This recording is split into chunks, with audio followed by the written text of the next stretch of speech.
40 minutos hablando. Y el puto video no se grabó. ¡Allá van!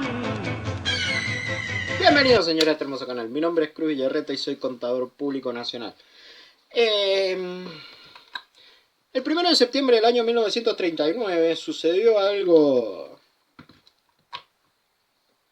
muy interesante en la historia mundial. Alemania, habiendo ya tocado fondo en su economía, sale a buscar el Lebensraum. ¿Y qué es el Lebensraum? El Lebensraum es el espacio que ellos necesitaban para poder sostener su economía. Cuando una economía socialista fracasa, termina de fracasar, lo siguiente que tiene que hacer son dos alternativas. O su pueblo muere de hambre, o comienza a invadir otros países para poder obtener recursos. Alemania y la Unión Soviética lo siguiente que hacen entonces es repartirse entre ellos Polonia. La mitad para los rusos, la mitad para los alemanes. Pero ¿cómo es posible que esa Alemania que en mayo del 45 quedó devastada y convertida en escombros y cenizas, hoy día sea la Alemania que es? Was machen die Deutschland eine Wunderland? And die Deutschland is eine Wunderland by Ludwig Erhard. Hoy día vamos a hablar de dos cosas. La primera es una gran persona llamada Ludwig Erhard y la segunda es el ordoliberalismo. Y de cómo estas dos cosas combinadas fueron explosivas e hicieron que Alemania sea hoy en día la potencia industrial que es. Ludwig Erhard. Al finalizar la Segunda Guerra Mundial, Alemania estaba devastada y fragmentada en varias zonas. Los rusos estaban a la espera de hacerse con la Alemania completa a toda costa, pero los ejércitos aliados se mantenían en sus posiciones y no los dejaban avanzar.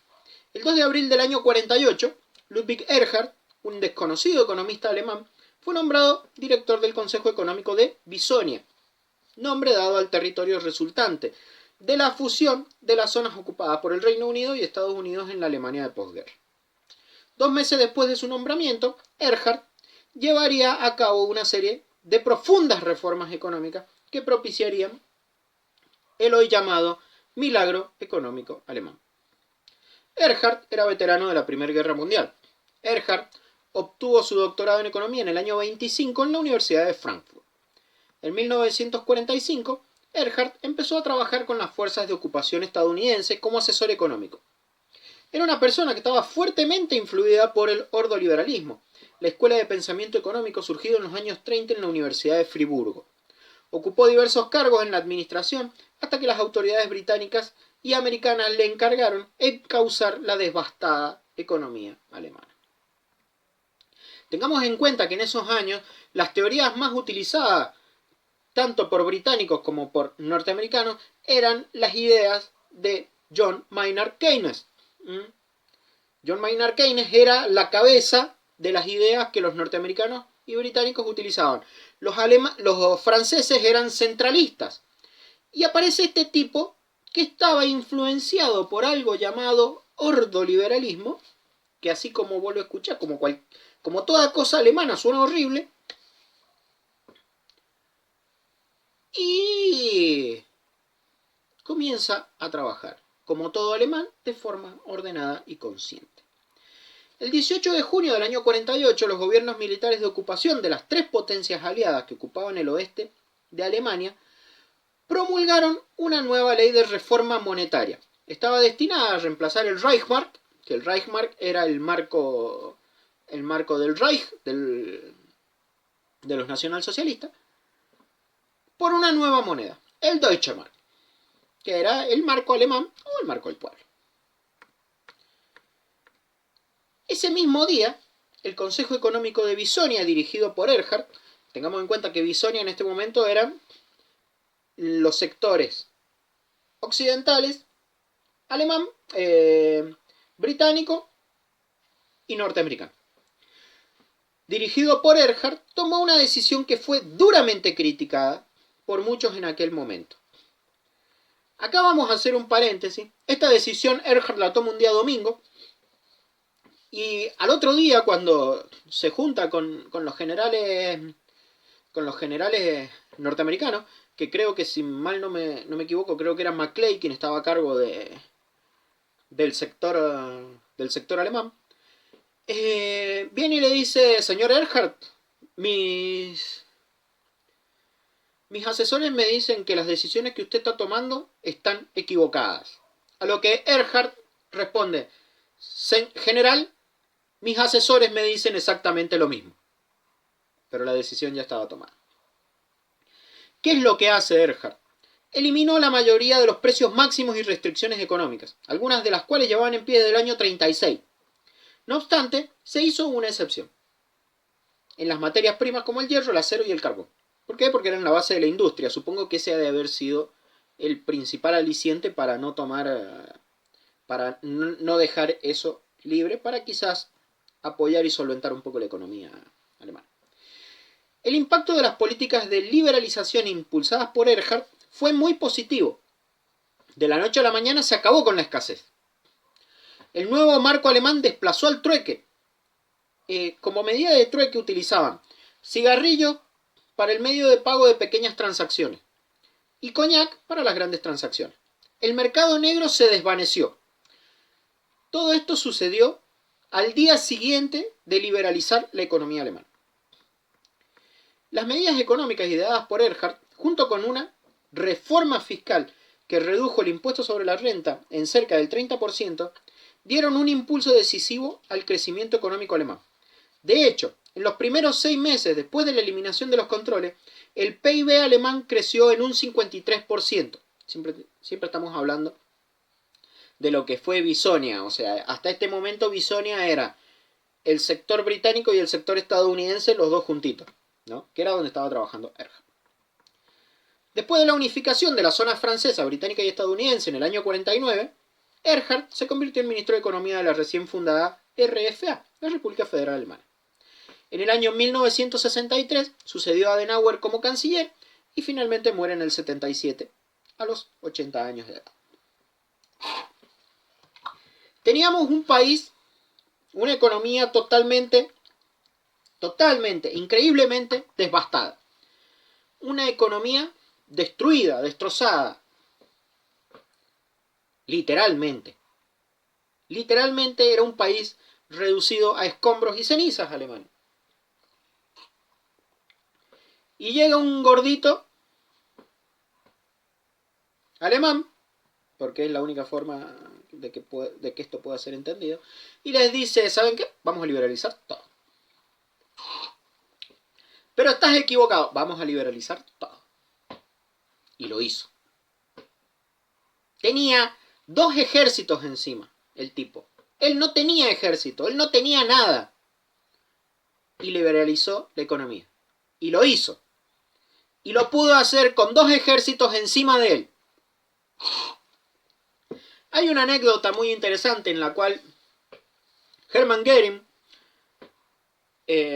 as de la Luftwaffe durante la Primera Guerra Mundial y uno de los hombres de confianza de Adolf Hitler, en su cautiverio antes de los juicios de Nuremberg, les dice a los generales norteamericanos: dice, señores, dice, ustedes están equivocados. Porque Hermann Göring veía que los norteamericanos seguían manteniendo los controles de precio y los controles de salarios en Alemania. Entonces le dice: señores, ustedes están equivocados. A lo que los generales le dicen: ¿en qué? Si nosotros los alemanes no pudimos realizar cálculo económico, ustedes tampoco van a poder. Hermann Göring era la persona encargada de realizar el cálculo económico y de llevar adelante todo lo que era los controles de precios y salarios. Y su respuesta para el ejército norteamericano fue: si nosotros los alemanes no pudimos, ustedes tampoco van a poder. Es entonces que Hermann Göring les dice, si nosotros los alemanes no pudimos, ustedes tampoco van a poder. ¿Y en qué se basaba Hermann Göring para decir esto? Bueno, básicamente en una premisa muy sencilla. Cuando Karl Marx pensó en el socialismo y en el comunismo, lo pensó para el pueblo alemán. Siempre se dijo que el único pueblo del mundo que podía hacer que el comunismo funcionara era el pueblo alemán. Y el pueblo alemán no pudo. No pudo hacer siquiera funcionar el socialismo, mucho menos va a poder hacer funcionar el comunismo. Pero decíamos que esta personita maravillosa, el gordito este divino de Ludwig Erhard, estaba inspirado en la escuela del ordoliberalismo. Nombre asqueroso si los hay. Pero, ¿qué es el ordoliberalismo? El ordoliberalismo surge de la escuela de Friburgo, también llamada escuela del ordoliberalismo. Es una escuela de pensamiento económico fundada en los años 30, estamos hablando del siglo XX, en el año 1930, en la Universidad de Friburgo, en Alemania, por el economista Walter Eucken y dos juristas, Franz Bohm y Hans Grossmann-Doer. Es una doctrina que está en la base de la llamada economía social de mercado, Soziale Marktwirtschaft. Combinaba entre sus estudios las ciencias jurídicas con la economía, y este enfoque mixto sería la posterior característica de la escuela de Friburgo, que se puede notar en los primeros cuestionamientos que hacían los ordoliberales sobre las bases constitucionales que debían tener una economía libre para desarrollarse de manera sana en una sociedad democrática, lo que da nombre al ordoliberalismo o liberalismo del orden. Es decir, ellos pensaban que el liberalismo debía tener un marco, un orden. Por eso es que de los principales fundadores de esta línea, de esta corriente de pensamiento, habían dos juristas, habían dos abogados. Pero no eran como los abogados argentinos, eran tipos inteligentes. Se reconoce en la economía social de mercado tres componentes. La economía, porque pretende solucionar las necesidades de producción y distribución de bienes en una sociedad. Es social, dice. ¿Por qué? Porque tiene como finalidad alcanzar la expansión y satisfacción de todos los habitantes del país y no de un grupo selecto o un sector simple de él. Y el mercado, porque regula el proceso económico, apoyándose en la iniciativa de los factores de producción y en la libertad de los consumidores para satisfacer sus necesidades. Entendemos estos tres conceptos. Economía social de mercado. Hasta acá no hablamos en ningún momento ni de regulación ni de nada. Vamos. Las teorías de la escuela de Friburgo apuntan a que un mercado perfectamente competitivo es la forma más eficiente de organizar una sociedad, pero que en este orden no se puede lograr de manera espontánea y en completa libertad, sino que requiere de un marco institucional del Estado para poder desarrollarse. Apoyaban la intervención estatal si eso aseguraba el funcionamiento de los mecanismos de mercado y la competitividad, y también apoyaba una política social mínima que ayudase a las personas en las situaciones cambiantes de la vida. Las bases de la economía social de mercado se inspiran en las ideas del ordoliberalismo, la ética protestante, así como la doctrina social de la Iglesia Católica, con sus principales pilares, que son la solidaridad y la subsidiariedad. La solidaridad que mira al bien común y la subsidiariedad que nos dice que lo que puede hacer el individuo o la sociedad más pequeña, que no lo haga la sociedad más grande. O dicho en términos económicos, tanto mercado como sea posible y tanto Estado cuanto sea necesario. En esto se basa en Alemania la descentralización política y administrativa. El abandono del postulado liberal del no intervencionismo establece una nueva relación entre economía y política en la que el papel del Estado resulta central en el establecimiento del orden económico y en la garantía de su funcionamiento. Sin embargo, el papel del orden público, aún esencial en esta construcción, no deja de ser en función a las exigencias del mantenimiento del mercado. No es solo que el mercado asuma una centralidad indiscutida, sino que el Estado es el garante de esa posición y de su funcionamiento y eficacia. Se produce, pues, una función de la política en esta nueva relación que invierte la que más tarde se construirá con el constitucionalismo social. El intervencionismo público es justificado en orden a salvaguardar los mecanismos de funcionamiento del mercado. Es un intervencionismo tutelar garantista del mercado. O sea, la escuela ordoliberal lo que establece y propone es que vos como Estado no tenés que hacer por las personas lo que las personas pueden hacer por sí mismas. O sea, tanto mercado como sea posible y tanto Estado como sea necesario. Hoy día en la Argentina nos encontramos frente a una situación en la cual el Estado ha avasallado totalmente todos los ámbitos de nuestra vida. El Estado está presente en todo lo que hacemos, en todo momento y a toda hora. Nos regulan absolutamente todo lo que los argentinos hacemos. La forma en la que los argentinos nos desempeñamos, nos movemos, viajamos, es increíble. ¿Y qué es lo que ha llevado todo esto, toda esta gran cantidad de Estado que tenemos en la Argentina? Bueno, tenemos hoy en día una Argentina con un 35% de pobreza. Nuestro querido presidente en funciones, Mauricio Macri, nos ha dejado y nos va a dejar un país con cepo cambiario, 35% de pobreza, altos impuestos y todas sus promesas de campaña incumplidas. Y en Twitter uno se pone a leer y escucha todo esto y lee a todos estos engendros mutantes, cambiemitas que dicen querían kirchnerismo, ahí tienen. No, cuando Macri asumió lo que nosotros queríamos era liberalismo. Macri era el neoliberal, nosotros queríamos al neoliberal. Los argentinos votamos al neoliberal, votamos al Macri de derecha, al que iba a ir a repartir palo, no al que mandó en las protestas de diciembre a la policía desarmada para que los orcos los asesinen y los masacren. Queríamos un presidente con mano dura. Queríamos un presidente liberal, un presidente que nos iba a bajar impuestos, que nos iba a eliminar el impuesto a las ganancias, a los sueldos.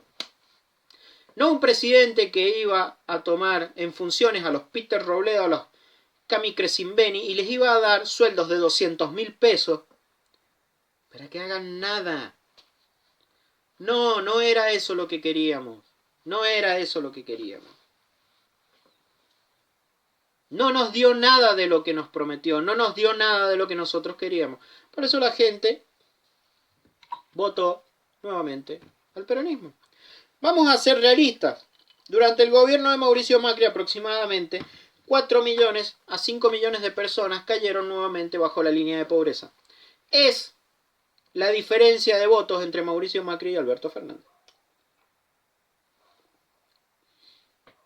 La diferencia de votos entre Mauricio Macri y Alberto Fernández es de 4 a 5 millones de votos. Y es básicamente justamente por eso, por la cantidad de gente que cayó bajo la línea de pobreza. Los pobres votan peronismo. Porque tienen la esperanza de que los escuchen. Macri fue a la Villa 31, se la urbanizó, se las asfaltó, se las dejó con agua potable, cloaca y todo, y no lo votaron a él. Porque les diste bienes, pero no les diste futuro. La gente, para que vote a alguien de derecha, o por lo menos que pretenda ser de derecha, necesita ver un futuro en eso. Si Macri hubiese liberalizado la economía, en estos 4 años hubiese sobrado para que los argentinos nos pudiésemos levantar. Los alemanes, con un país devastado por una guerra, donde habían terminado bajo escombros, toda Alemania estaba convertida en escombros, los alemanes incrementaron su PBI, su Producto Bruto Interno, en un 53% en solamente 6 meses. Solamente sacando controles de precio y salario y bajando impuestos a las ganancias. ¿Por qué? ¿Por qué nuestros políticos argentinos no estudian historia? ¿Por qué? ¿Por qué nuestros políticos argentinos no imitan a los que ya hacen bien las cosas? Si queremos industria, tenemos que imitar a los alemanes. Los alemanes no protegen su industria, señores. No, Alemania no tiene protección de la industria. ¿Sabés quiénes protegen la industria? Y al agro, los franceses y los españoles. ¿Sabés quiénes son la mayor potencia industrial del mundo? Los alemanes. Si vos en la Argentina estudias ingeniería industrial, no te vas a estudiar a España ni te vas a estudiar a Francia. Te vas a estudiar a Alemania. Porque la mayor potencia industrial del mundo es Alemania. Macri nos va a dejar con 35% de pobreza, cepo cambiario, control de precios, una ley de góndola y ya se fue toda la mierda. Muchachos, a los botes, los que puedan, los que no nos quedaremos a ver cómo pasan las cosas. Mi única esperanza es que Alberto Fernández se drogue con clonazepam, con algo bien heavy cuando asuma la presidencia, decrete la pena de muerte, fusile a toda la cámpora y liberalice la economía. No va a suceder, pero ojalá pase y sea un baño de sangre hermoso. Nos vemos en el próximo video. Un abrazo, hasta la próxima. Mañana 3 de septiembre es mi cumpleaños. Déjame un saludito en las redes sociales. Un abrazo, hasta luego, hermano.